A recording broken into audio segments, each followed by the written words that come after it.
Hey guys, Matt Mitrovic here, the Alternate Historian, and I'm joined again by my wife, Elena Mitrovic. Hi. Yes, thank you. We're back to finish Man in the High Castle. We aren't going to review each episode individually, mostly because we kind of got bored with the series, and then proceeded to just decide one night to finish it, just so we say we did it.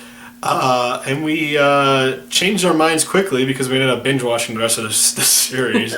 And so this episode is going to be sort of our final thoughts on the series as a whole. We're not going to do every individual. We're just going to talk about what we thought about the Man in the High Castle. So, Lena, let's start.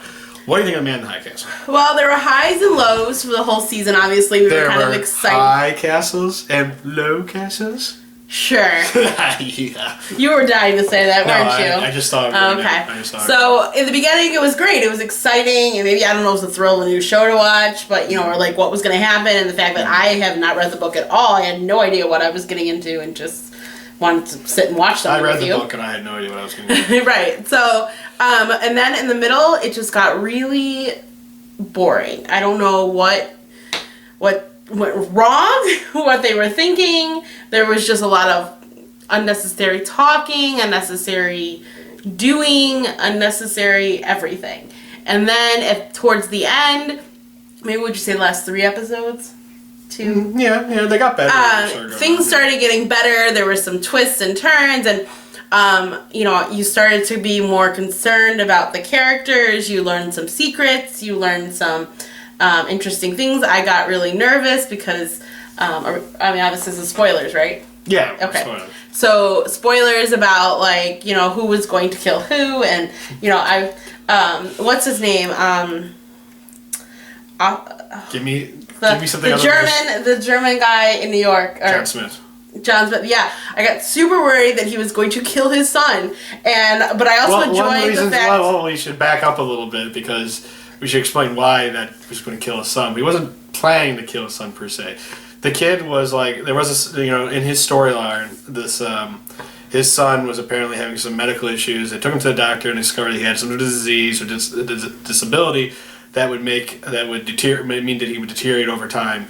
And of course, this being Nazi Germany, when you have someone who's disabled or going to be disabled and is a drag on the state, you euthanize them.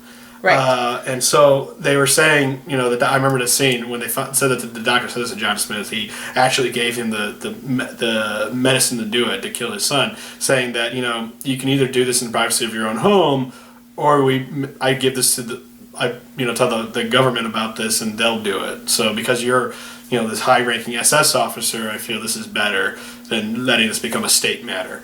And so he's much of the later episodes, he's kind of agonizing about this because he loves his son, but he doesn't want to do this, and it's one of those, probably one of the more human moments for who has been essentially, an evil Nazi. Well, and the thing is he recognized what was already going on, where he took his son to the doctor instead of his wife, because it turns out we find out that his own brother had the same disability. Well, I don't think he recognized what was going on. I think he didn't think it was. He realized though that it was just like his brother, because his brother had something similar. Yeah, I don't think he recognized. It's probably a genetic issue. He seemed surprised. I wonder if it was MS and they just haven't diagnosed it yet or something. I can't remember exactly what it was called. It seemed like similar symptoms to some sort of nerve disability, and MS and things like that are not things that show up as birth effects. They come on later in life. I don't remember what they call it. But I also feel the son might be too young to be seeing showing signs of MS. I thought MS was an adult disease, but I feel like it's something in those areas.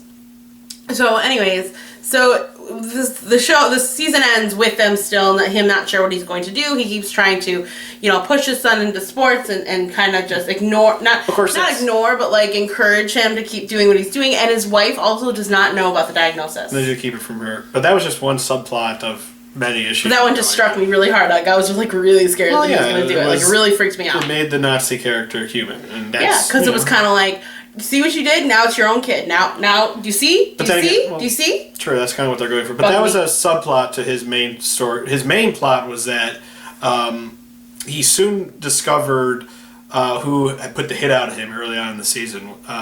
Turns out it was actually, oh God, I'm going to screw up his name, and this is a very infamous Nazi, and I just don't remember his name.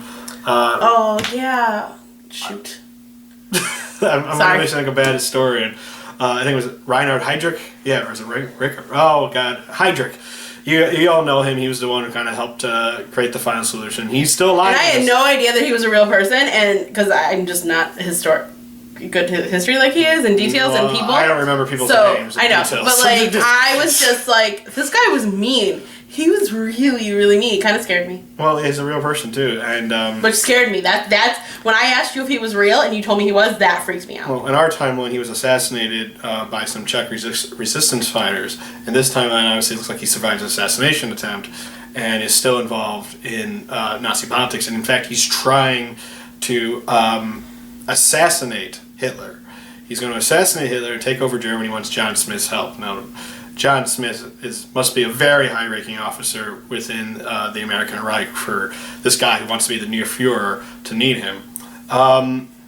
Turns out, though, that Hitler actually got the one up on him. Hitler knew it was coming, and the reason why he knew it was coming was a pretty big deal, because one of the mysteries surrounding the entire series is who is the man in the high castle.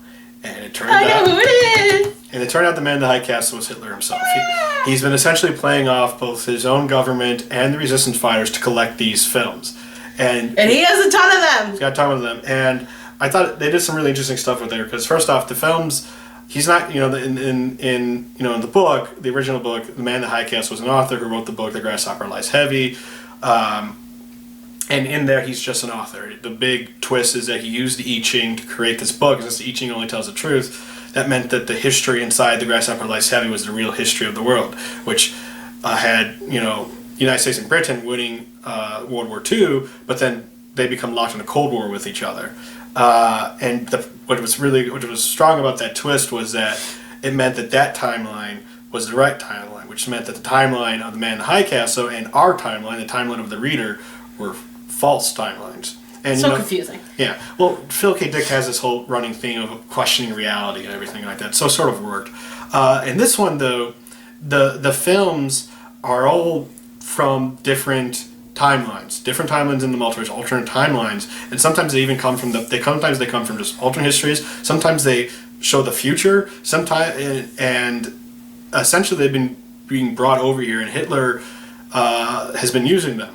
And it's strongly implied he's used these to, win the war. That he was able to see the future, so he was able to, plan out a strategy to win the war. And it's kind of, presumably, I would assume that he knew what Heydrich was doing because he had these films. Right, probably. And it's interesting, too, because, at first we think the only film is The Grasshopper Lies Heavy, and it shows the Americans winning. But then we start seeing other films, Whoa, we saw another one in the last episode. The one with Frank and well, right. They show a nuclear war. They show there actually is a nuclear war, and that Joe Blake kills Frank, and in a firing squad. And they're like, we don't remember this at all. And it's even implied too that Joe Blake even says to Juliana, "Nice." This is we what are we do. not sponsored by them. This is what we do. We are not sponsored by them. No. We're not sponsored by them, so they're not getting on there. I also did not go to LaSalle. In case everyone's wondering, I did not go to LaSalle. I did go to the Winter Jam. Okay, very good. So, we had the Grasshopper Lies Heavy, which is the Allies win the war. We have the nuclear war, which is sort of a future prediction. And then something that was interesting, too, is that Joe Blake, when he mentioned that he actually did watch the film back in Cannon City, we never actually saw him watching it, but he said it was like a Soviet propaganda, and which made me think, did he see a timeline where the Soviet Union single-handedly won the war and is now taking over the world? And I think about that, and I look at all those, because I remember when we finally got to see Hitler, and he sees all those films, just as just shelves and shelves of films, and it's like, I wonder what other alternate histories in it, and it definitely looks like that they're planning to do some travel to alternate, because seriously, the last freaking film, the trade minister, he stares at the last scene, not the last film. Last scene, sorry. He's staring at the necklace he got from Juliana, and he suddenly finds himself he just transported magically to 1960s America. And he wasn't freaked out by it. Well, he seemed a little freaked out. Maybe it's just that he's always been a very stoic character, but he seemed like he was like, He kind of had his mouth open a little bit, looking around. Like, I guess what so, the yeah. I hell just am feel I like he wasn't right now? like completely jittery. No. He wasn't like, oh my god, where the hell am I? I'm just picturing, speaking of another show, 11/22/63, where he. Well, we'll get that. We're focusing on one alternate history. But show I'm just thinking of someone else changing worlds, how freaked out. We'll Yeah. either I or both of us will talk about that. Oh, we are show. totally both talking about this. James Franco, I want to talk about him. You all want to day. talk about? I want to talk about him all 11/22/63? day. So we can keep this going. All right, I guess we're gonna do Because, a joint episode on 11/22/63. High five. So, yeah. Okay. Well, let's finish Man in the High Castle. Yes. We're focusing on only like a few couple characters, so I'll give you just probably best to give a quick rundown and everything. Frank ended up shooting the Crown Prince. Someone else did. Turns out it was the Germans. They wanted to do it to start a war. The Crown Prince survived, though. Frank, meanwhile, attempts to hide, but he wants to get out. He ends up meeting even with this secret Jew who knew his sister, and he actually goes to his house, and they perform a sort of like a ceremony, remember the dead and the Jewish faith. I have to ask probably one of my Jewish friends for more explanation about what happened, but anywho, and Frank starts to mourn. He starts to like begin to think that there might be a future for him. He actually works with that antique dealer, and they con some Japanese couple into buying a fake. Who were a jerk couple. Well, yeah, because they hired the antique dealer, and they wanted him to act like a stereotypical American, and instead he acted like himself, and they were really upset that he wasn't more like the kind of stereotypical American Like they John knew about. Wayne American? Like some loudmouth swearing, guy who listened to swing music. Because they're like really into like the American culture. Americana. Yeah, they like found it to be fascinating, and like Yeah. so they were like, it's almost like they were a collector of the Americans. It made me feel like they were collecting like a dying breed, like a culture that like, I don't know, as if they like worship this culture that no longer exists or something, and they just found it fascinating. And Well, no, it was like, obviously American culture existed. right, but it was just funny how that couple like pictured what America was. It was like this very fictional. Well, isn't that sort of paralleling how Americans sometimes treat Japanese culture? How many Americans they ask to describe Japanese culture be like, ninjas, samurai, Sushi. Godzilla. They would focus on all these small things that are stereotypical, Yeah. and maybe not be a true representation of what the culture is And about. maybe because we're part of that culture, I just found it really funny. Well, you're the side that won. Yeah. Well, in this, they're showing the parallel of that. What happens if we had been the ones that lost? It was very uncomfortable and awkward scene because you felt bad for the shopkeeper that he was being treated like this. But then you're wondering, this And he was happened- so confused but- at first too. It took him a little while. He My was point like, is, though, this isn't right. happened in our history. Yeah. There was some American couple who invited the Japanese guy to dinner, and they wanted him to act like a stereotypical Japanese guy, and he did it because he was an individual. Right. I So know. that was the parallel. It was just funny. I just found it hilarious.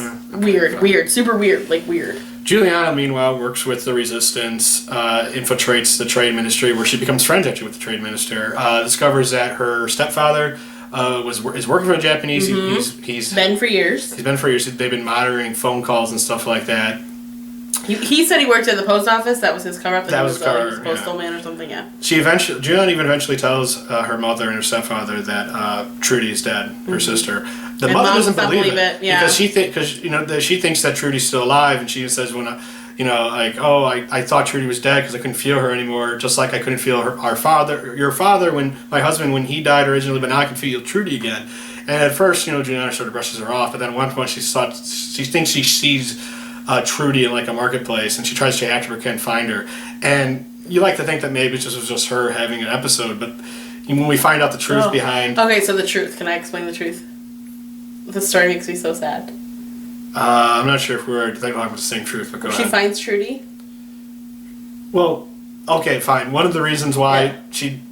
Okay, go explain that. The reason why she It's knows definitely that the wrong Trudy. truth. Oh, sorry. The reason why she knows that Trudy is dead, though, is because the trade minister finally gave her an address of where Trudy's body could be, and it probably is. And so she goes to this address, and it basically is these big mass graves. I think it was like 5, and they pulled the camera up of people that have been assassinated or quickly shot and Not assassinated. This is where removed from society for whatever reason due to their They've been killed. Yeah, they've been killed. I just don't say nobody's assassinated. Sorry, I don't like saying like that word. Murder, Stop killed, it. It's not nice. erased, wiped out. Yeah, I would feel like more erased. I like that they were erased because they were a problem. Yeah, the by government. the government. And so basically the bodies are just thrown there and it's disgusting and it's terrible, and to see her sister like that, just, I don't know, maybe because I have one sister and that's it, and she's like my little sister, it like really like hit me hard and made me really sad. So Trudy's dead. The Trudy of this timeline, though, is dead. My truth that I was trying to talk about is that there is a Trudy now back in this timeline, though, a Trudy from a different timeline. I didn't catch that. Well, that's why we saw Trudy walking in the marketplace. Oh, I thought it was just like, when you think you see someone that's died. That's what I thought at first, but now when they are applying that these films from different timelines, and then you saw the Tremors go to their timeline, isn't it possible that Trudy might have? It could be. Yeah. It could be. That's why I'm thinking like the next season is probably going to involve a lot of travel between timelines. Which I did not see coming. Like, that is not where I thought this show was going at all. I don't know what I thought, but I didn't picture us actually seeing people bounce. I don't know. I don't know what I thought I was going to expect to see. There was a scene like that in the book. In the book that the character that Trey Minister is based off of, he has an episode where he ends up being a different San Francisco he doesn't recognize, and all the trappings of the Pacific States aren't there anymore. At one point he walks into a diner and he's trying to get a seat, and because he's a Japanese man, he can tell any white person to get off, but he can't, and no one's listening to him, and no one's doing anything, and he's confused, and eventually he ends up back in his own timeline. Or, so you can either see it one or two ways. You can either see that this guy just had a manic episode and was crazy for a little bit, or he actually traveled to a different timeline. Obviously, in the show, he obviously traveled to a different timeline. Mm-hmm. Yeah, that's obvious. And that's what I think why when Juliana saw Trudy in the marketplace, she honestly saw Trudy. Not her Trudy. Her Trudy's dead. But she saw her Trudy's doppelganger, a Trudy from a different timeline. Got it. Yeah. Okay, I didn't catch that, but I can see why you're saying that now. Yeah. And I guess we have to finish off with another major plot line, which is Joe Blake. We find out some interesting. He fails in his mission. He originally tries to keep Juliana's involvement with it, but John Smith sort of knows what's going on and eventually gets it out of him. John Smith wants the film, and he sends Joe Blake all the way back to the Pacific States to get it, especially because now there's a new film that people are, and it was the one to show the nuclear war. Mm-hmm. And we learned a little bit more about Joe Blake. It turns out he has a girlfriend who already has a son. Yeah. And Joe's definitely not the father because the kid calls him by his first name. So yeah, just likes him a lot, or I think he calls him Uncle Joe or something. Probably one of the more pointless characters. But John Smith does use him as a threatening leverage. But that's I can see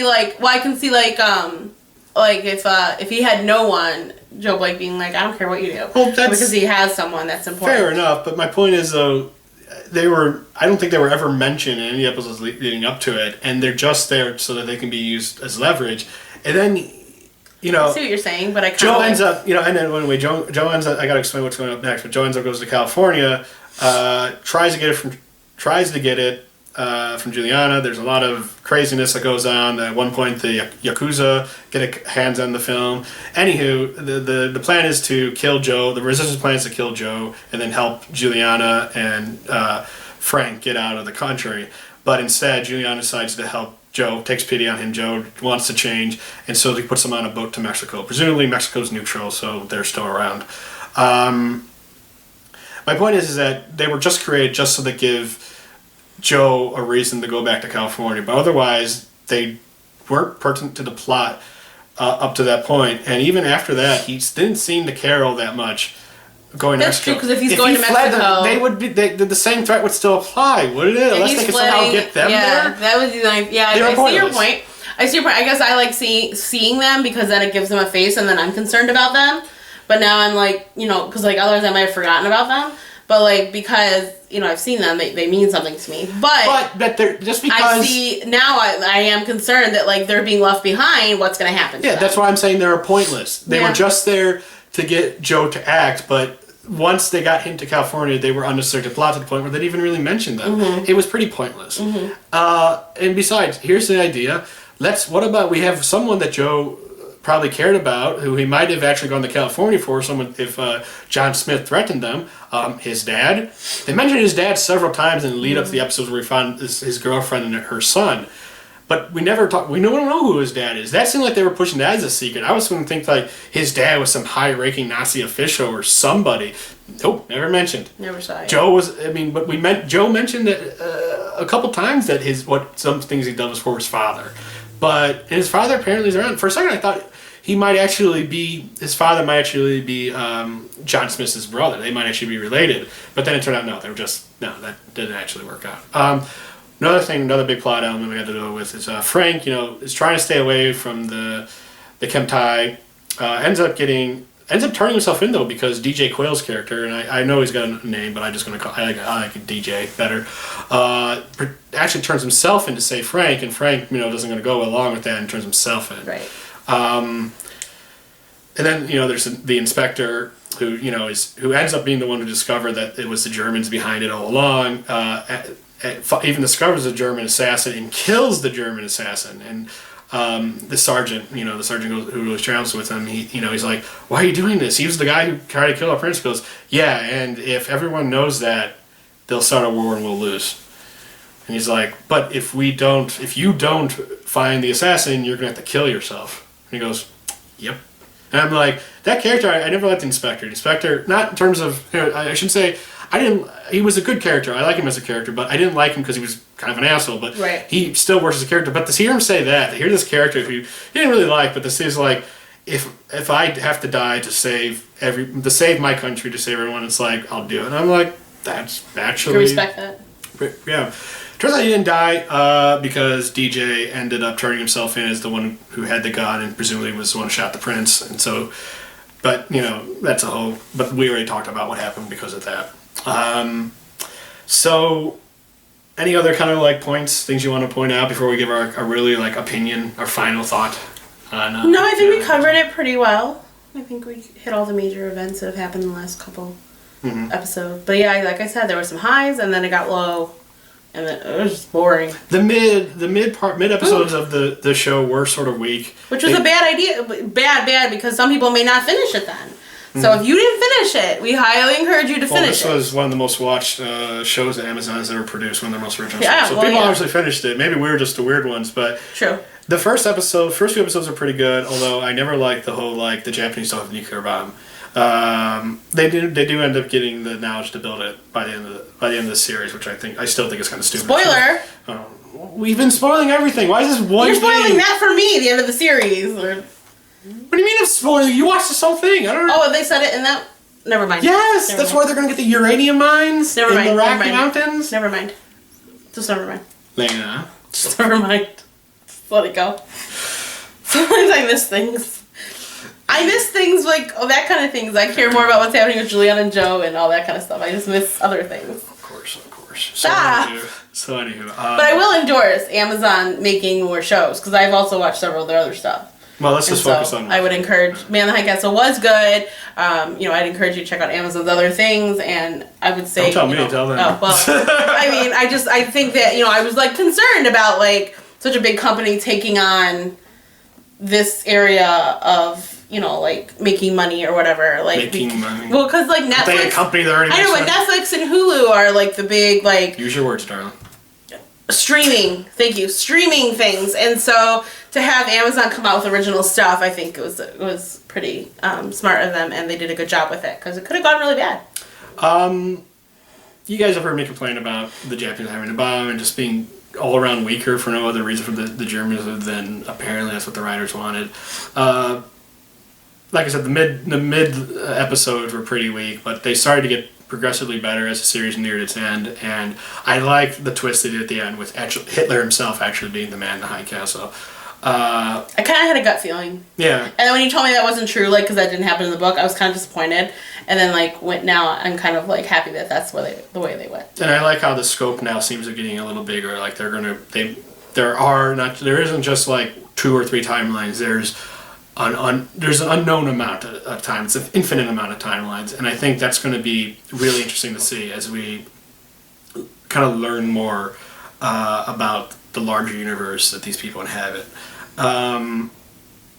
That being said, I think overall I can say definitely go check it out. Yep, definitely watch it. Yeah. And I know they're talking about season 2. They're going to be going other parts of the world besides the United States and Germany. That they might go to Russia and other places like that. And they definitely look they're going to spend some time in other timelines. So hopefully we got that to look forward to. Yeah, that's all I got to say. Lana? I will say I do like how Amazon put out all of it, the whole season, out at once. Because that's one of my complaints about Hulu is the week. No, Hulu doesn't do that for all this stuff. They're just doing it for 11, 22. But they're doing it for 11, 22. So that's like one of my things that we'll talk more about that in 11, But 22, I'm encouraging what I liked about Amazon and everything they've done. I like that they put out everything at once. And I don't know, I'm just looking forward to seeing where they go with it next. But I guess I'm a binge watcher, and so I enjoyed when we watched a couple episodes in a row together and stuff. So sorry that we didn't do every episode like we had started with, but we got really bored and we thought we were going to give up. And then we just, I don't know, it was a weird technically we did get up because that's why we're doing this final thought. Yeah, so I don't know, it was a snowy day or something and we had nowhere to go. We're like, let's just watch the last couple, and we went for it. So, well, thanks for sticking with us, guys. Stay tuned for our 11/22/63 reviews. Yes. As you guys probably heard from one of our last episodes, we are adopting. We're doing a lot of. We sent almost all of our paperwork in. We've been to some classes. We're definitely on the move. As usual, I will make sure I put the GoFundMe link down in the show notes, and maybe I'll even try to learn how to put it here. I don't know.